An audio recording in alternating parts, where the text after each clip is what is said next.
Сәлеметсіздер ме? Сіздермен бірге пайдалы канал. Тақырыбымыз ашық сабаққа арналған әдістер.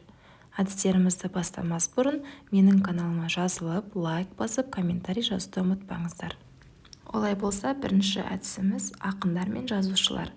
Топтағы оқушыларды 3-4 топқа бөліп, өздері білетін ақындар мен жазушыларды жазу тапсырмасы беріледі.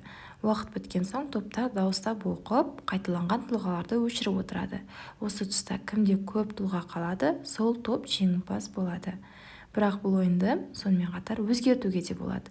Тек қана ақын жазушылар деп емес, мысалға қазақ тілі сабағынан сын есім деген тақырып өтіп жатсаңыздар, сын есімдерді жазыңдар дейсіз.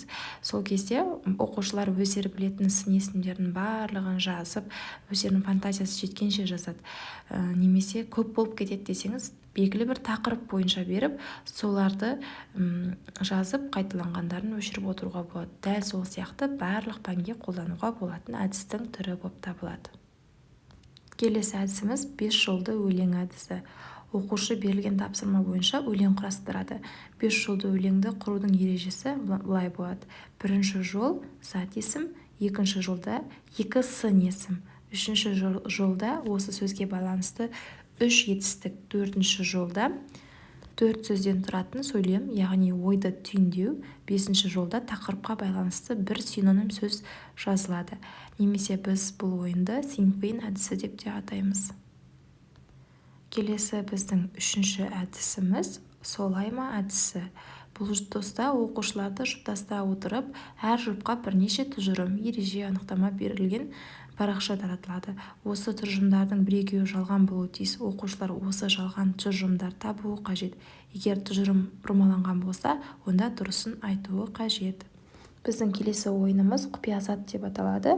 Бұл ойын жалпы бір оқушыға арналған, немесе топқа да бөліп орындауға болады, мұғалімнің фантазиясына байланысты. Мысалға, бір оқушыға бір сөз беймәлім, бірақ топтағы барлық оқушылар оның не екенін біледі. Сол затты табу үшін оқушы 5 түрлі сұрақ қоя алады. Бірақ бұл не деген сұрақты ғана сұрай алмайды. Себебі оны сұраса, уже оқушылар оның жауабын айту керек болып қалады. Сол үшін заттың оның қандай зат екенін, ол жануар ма, ол тірі ма, әлде ол өлі дүние ма, барлығына байланысты 5 сұрақ қоя отырып, тұжырымдай келе, оның не екенін табады.